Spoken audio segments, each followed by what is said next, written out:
क्योंकि ये मामला सिर्फ एक बेटी का नहीं है, देश की तमाम कई करोड़ों बेटियों का है जो जहेज के दबाव में जला दी जाती हैं, खुदकुशी करने पर मजबूर कर दी जाती हैं, आंसुओं के दरिया में बहा दी जाती हैं। आज बेटियों पर इतना जुल्म व ज्यादती क्यों है? आज आयशा आरिफ खान को इंसाफ दिलाना इंतहाई जरूरी है। जुल्म तभी रुकेगा जब जालिम का सर झुकेगा। आज हमें सिर्फ जुल्म को मुजाहिरा नहीं करना है, बल्कि मुजरिम के सजा का भी मुजाहिरा करना है ताकि लोगों के दिलों में खौफ पैदा हो। बेटियों पर जिस तरह की जुल्म व ज्यादती हो रही है जहेज हुंडे को लेकर, ये हमें रोकना है। आज हमने महर को छुपाकर आज हमने जहेज हुंडे को उजागर किया है। अस्सलाम वालेकुम।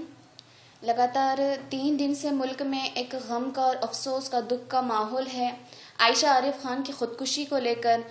जो मासूम सी बच्ची जहेज के दबाव में अल्लाह की दी हुई जिंदगी खो बैठी, क्योंकि ये मामला सिर्फ एक बेटी का नहीं है, देश की तमाम कई करोड़ों बेटियों का है जो जहेज के दबाव में जला दी जाती हैं, खुदकुशी करने पर मजबूर कर दी जाती हैं, आंसुओं के दरिया में बहा दी जाती हैं। आज देश में ऐसे कई करोड़ों बेटियों का मामला है। तो सवाल ये है कि जहेज और हुंडा ये किस बिना पर लिया जाता है और ये क्यों लिया जाता है? क्या समाज, क्या मुआशरा दीन से और इल्म से गाफिल है? क्या इल्म जानकर भी सब अनजान हैं?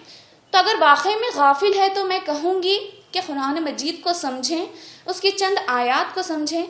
सूरह बकरा में है कि बेशक अल्लाह जुल्म व ज्यादती करने वालों को पसंद नहीं करता। सूरह मायदा में है कि बेशक अल्लाह फसाद फैलाने वालों को पसंद नहीं करता। सूरह हज में है कि अल्लाह किसी धोखेबाज या नाशुक्री करने वाले को पसंद नहीं करता। सूरह हदीद में है कि अल्लाह इतराने वाले को और बड़ाई जताने वालों को पसंद नहीं करता। सूरह एराफ में है कि बेशक अल्लाह हद से ज्यादा बढ़ने वालों को पसंद नहीं करता। सूरह बकरा में है कि अल्लाह ताला हक मारने वालों को पसंद नहीं करता। तो फिर हम कहाँ, किस राह पर जा रहे हैं? आज बेटियों पर इतना जुल्म व ज्यादती क्यों है? आज आयशा आरिफ खान को इंसाफ दिलाना इंतहाई जरूरी है। आयशा आरिफ खान के जो गुनहगार है, जो मुजरिम है आरिफ खान, उसको सजा दिलवाना इंतहाई जरूरी है ताकि देश के करोड़ों लोगों को सबक हासिल हो जो इस जुल्म में शामिल हैं, जो आज खामोशी से तमाशा देख रहे हैं। क्योंकि जुल्म तभी रुकेगा जब जालिम का सर झुकेगा। आज सिर्फ जुर्म का मुजाहिरा नहीं करना है, आज मुजरिम की सजा का मुजाहिरा करना है ताकि लोगों के दिलों में खौफ पैदा हो। और हम क्या उम्मीद रखें ऐसी हुकूमत से जिसकी हुकूमत में बेटियों को खामोशी से कत्ल किया जाता है, बेटियों को आम तौर पर बर्बाद किया जाता है, कातिल और बलात्कार को खुली तौर पर आज़ादी दी जाती है। मैं हुकूमत से पूछना चाहती हूँ कि डाउरी प्रोहिबिशन एक्ट पर कितना अमल किया जाता है? और जुल्म तभी रुकेगा जब जालिम का सर झुकेगा। आज हमें सिर्फ जुल्म को मुजाहिरा नहीं करना है, बल्कि मुजरिम के सजा का भी मुजाहिरा करना है ताकि लोगों के दिलों में खौफ पैदा हो। मैं हुकूमत से ये पूछना चाहती हूँ कि डाउरी प्रोहिबिशन एक्ट पर कितना अमल होता है? 498 आईपीसी पर कितना अमल होता है? क्या कानून में ऐसा कोई एक्ट है जिसमें बेटियों को इंसाफ मिल सके? क्या बेटियों को इंसाफ मिलता है? मैं हुकूमत से पूछना चाहती हूँ कि जिस तरह की राजनीतिक हमदर्दी की गई थी 3 तलाक के वक्त, तो हकीकत में 3 तलाक से ना हमें शिकायत थी, ना है, ना रहेगी, क्योंकि इसमें इद्दतें होती हैं, मवाक़े होते हैं। अगर हमें शिकायत है तो जहेज और हुंडे से है, जो बेटियों की मुद्दतें छीन लेता है, जो बेटियों के माँ बाप की मुद्दतें छीन लेता है। क्या हुकूमत इस पर पाबंदी आयद करेगी? क्या हुकूमत इस पर हमदर्दी बताएगी?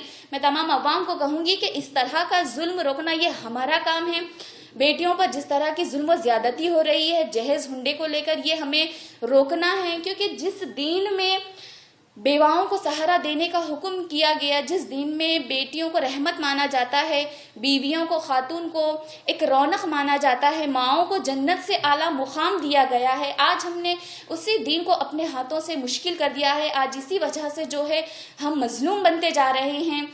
आज इसी वजह से मासूम बच्चियां इस तरह से हराम काम करने पर मजबूर हो जा रही हैं। जैसा कि आयशा आरिफ खान ने खुदकुशी किया है, जहां आयशा आरिफ खान के खुदकुशी की बात है तो मैं कहूँगी कि अल्लाह उसकी मग़फ़िरत करे। आज हमें आयशा आरिफ खान के हक़ में इंसाफ के लिए आवाज़ उठाना ये हमारा फ़र्ज़ है। लेकिन जो काम आयशा ने किया है खुदकुशी का, इससे हमें एतराज़ करना है, क्योंकि खुदकुशी हराम है और जो चीज़ हराम है वो हराम ही है। तो हमें जो है اللہ کے سامنے مظلوم بن کر نہیں جانا ہے، بلکہ ہمیں ظلم کو مٹا کر جانا ہے، کیونکہ مظلوم بن کر بھاگنے سے بہتر ہے کہ ہم ظالم کے ظلم کو مٹائیں، تاکہ اس سے کئی کروڑوں مظلوم ظلم سے نجات پا سکیں۔